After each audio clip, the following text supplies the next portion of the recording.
right, guys, so here we go. This is the box it came in from DiabloSport. It comes from Holly. Holly is the one that sends it out. So what I just did, I just took this out and cut it open here real quick. So here we go. So here is the device, the i3. So it's all shrink wrapped. Put that there. Comes with this here just to let you know that once you put in another PCM, you might have trouble with the warranty down the road. So just be aware of that. And then looks like we have instructions. So since I have a 2019 Durango, these are the instructions for that.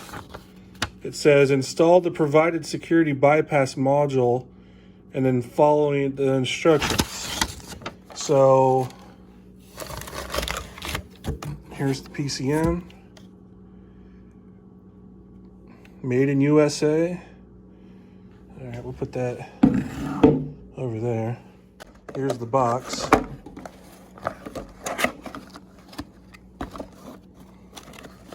Let's see. That's it right there. So it does come in the box with the security bypass. It almost looks identical to the one I have for the Tazer. They probably do the same thing. So I'll have to see if the one I haven't already for my Tazer works. But other than that, here's the device. It's basically a really small looking iPhone with a cable attached, which goes into your OBD2 port. See, it looks like it's got an audio jack thing there, USB. And then of course the hardwire part for the OBD port. So that's about it. Let's see what else is in here. USB cable for the charger, the manual, and yeah, actually a cool looking gel sticker. Yeah, that's gel. That's like a sticky gel. There is a little thing here from PowerTech, which is what the bypass security is here. And it's just letting you know that this bypasses the security of the computer system to allow you to do third-party tuning, which as in the state of California is illegal. And it does say that on here. If you use this on here, technically you need to be following all laws, especially if it doesn't have an EO carb number, carb EO number, sorry. So just to be aware of that here, here's the instructions on how to install that. I already have a bypass installed because I have the Tazer already, as a lot of you may know, and have watched my other videos. You can look at that and see where that is at to install. So what I'm going to show you here, all you have to do, and I already have this somewhat pulled down, right underneath your glove box here, there's a little lip, and you can pull this down, and there's little tabs. You can see I pulled out just one tab. There's another one here. I didn't have to pull it down, but if you pull this down right here, you can see that I already have the bypass right there installed, if you can see that. This is the bypass. There's two cables, and those two cables plug into a little security thing. You can see the two ports where it plugged in at right there.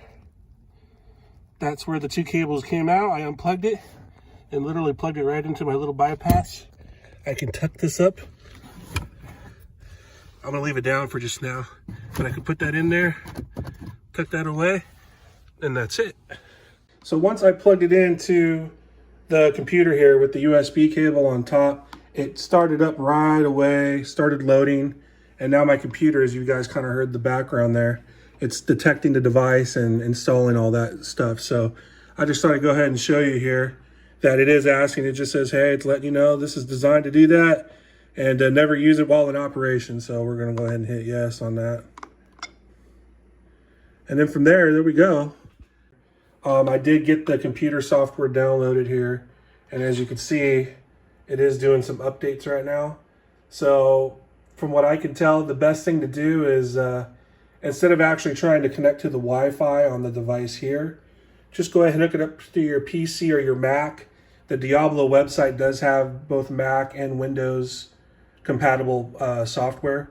And so right now I'm on the Windows one because that's what I'm at right now at work. But as you can see here, it's updating the device. Of course, there's no VIN number and all that stuff assigned because I haven't been able to get it working on my vehicle yet. So I'm just doing all the updates here first to make sure everything's good to go. And then I'm going to go ahead and move back to the car. And then we'll go from there and see what happens. It's did all the updates on the computer. And now it's just installing it here on the device itself right here. It's actually going pretty quick. It's on the 5th one now. It started. I just hit record when it was on the 1st one. So as you can tell, it's going pretty quick. But yeah, definitely would recommend doing the updates first all on the computer because there are a couple updates that can only be done over the computer. And yeah, you might as well just do that. Plus it goes a little quicker with the USB thing on there. So the security bypass that you do put under the dash, you do need to use the one that comes with the DiabloSport. The one that comes with the Tazer from ZAuto right here, I left that in there to try and it would not power up. The tuner device will not work unless you have the one from PowerTech installed. So I just thought I'd tell you, if you have a Tazer, you do need to remove the one from them and put in the one from Diablo. All right. So once you get all of your software updates and everything done on the i3, you do need to then go ahead and hook it up to your car to get a stock read. I was having problems with it turning on with just the OBD port when you put the engine to run, and it did not want to turn on. So I had to use my computer power to plug in here to get this to start up like this. And then I plugged in the OBD cable and everything seems to be okay now. So it just loaded up here. So I just thought I'd tell you that when you first start this up, you are going to need to use the USB cable to power it up first before you plug it into the OBD port. And then once this is on, you can plug it in, and then we're going to go ahead and do a stock read. So it just says to put it in the run position. And then what we're going to do is we're going to hit tune vehicle. And it's just letting you know, please make sure it's in the run position, but do not start the engine, which it currently is. So then we're going to go ahead and hit continue. And then it's just going to do a quick stock read. All right, good to go. Turn the key to off. So there we go. It's at off. Hit continue, countdown, and it should have me put it back to the on position. Do not start engine. There we go. Hit continue, counts down. And then there you go, factory data is retrieved. Please install an unlocked ECU and da-da-da. So at this point, we're gonna go ahead and disconnect the battery. All right guys, so the next part is real simple. I'm just gonna show it real quick. So underneath the front passenger seat, as most of you should know, your battery for your Durango is underneath this cover. And there's your battery. You just need to remove this top bolt right here. And that is a 10mm bolt. So I'm just gonna go ahead and remove that real quick. Quick correction. On this battery, as you can tell, I got some type of separate device that goes, and I think that is for my tracking, my GPS that I have. So what you can actually do is if you do have one of these type of GPS things that are on there, you can actually just remove this bolt right here instead of this one. This actually makes it a lot easier to get to. Same 10mm. So just thought I'd let you guys know, okay? All right, guys, so we're in my engine compartment, and I just want to go ahead and show you. PCM is obviously right here in front of the fuse box.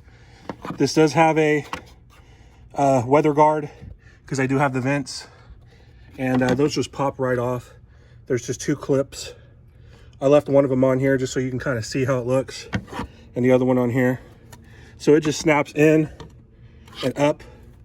So just be careful of that. And there's only 3 screws you need to worry about. You have one that's right here that has a ground wire. You have one right up top, and then you can look right below the 3rd one right there. So there's only 3 screws you need to unscrew. And then once you do that, you got the 2 tabs. So since I'm only one guy here and I don't have a mount, I'm just gonna go ahead and remove those. Be very careful with these clamps. So I just wanna make sure I don't break anything. So I'm gonna go ahead and do that. I have the new PCM right over here, ready to go. I can't get them mixed up because this one has my VIN number and everything on it. And that one just has a MOPAR sticker. So I'm gonna go ahead and get this done, and I'll show you after it's done.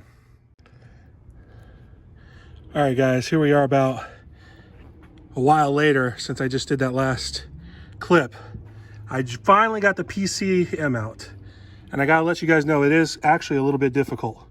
It's easy to get to, and just so you guys know, you do need to use an 8mm bolt, and it would help to actually remove the left connector first.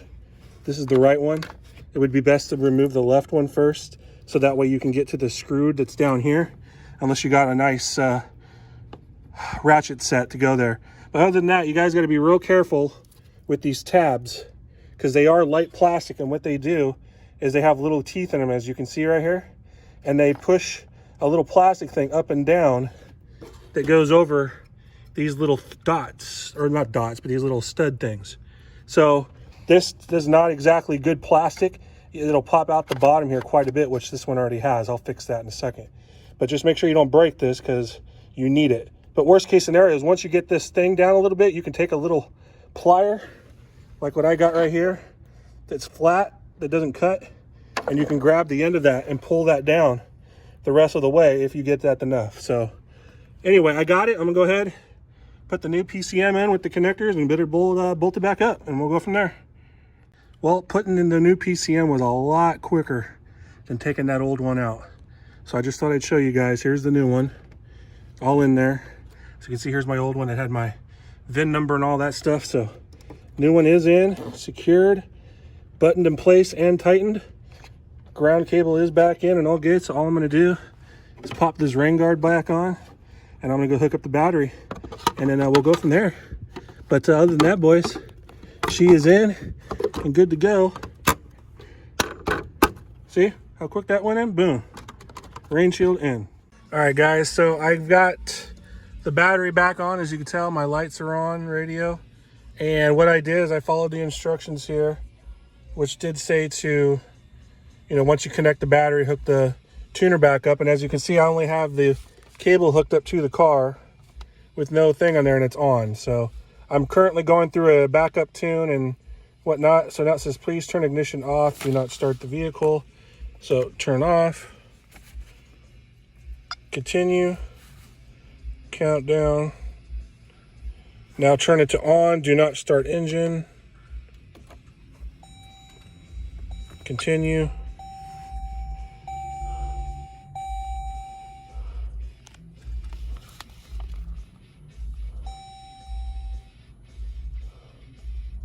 So that was the original backup. It looks like it went and loaded, and now it's putting in the 91 tune. Backup PCM. 91 tune with the speed limiter removed. Install.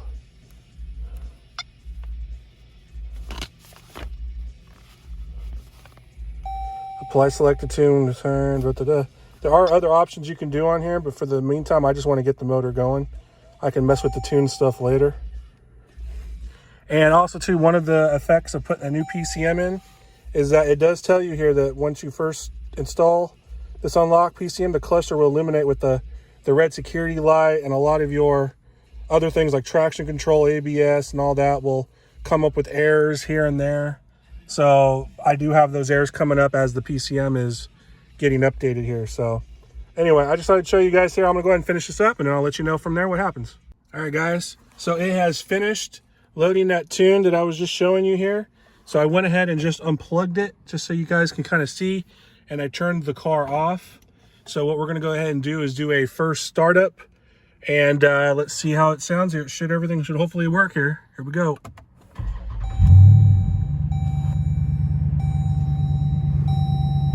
Now I do have my hood open, so that's the reason why there's a red light there. But as you guys can see, no check engine light, no warning lights, no nothing. Everything is good to go. I think my SRT pages might be reset though, because if I go to custom, yeah, I'm gonna have to reset those because it's obviously a new PCM. But as of right now, everything seems to be idling. The gauges seem to be working. Let's see if I got throttle response here.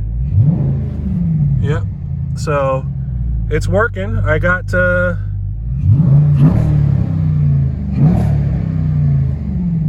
yep, so we're good. So what I'm gonna do is hook this up, which I already have, and I'm gonna load my tunes. But that concludes this installation video on here. And if you guys have any questions, though, please make a comment down below, and I'll try and answer it as best as I can. But other than that, dude, PCM's unlock swap is complete. All right, guys, have a good one.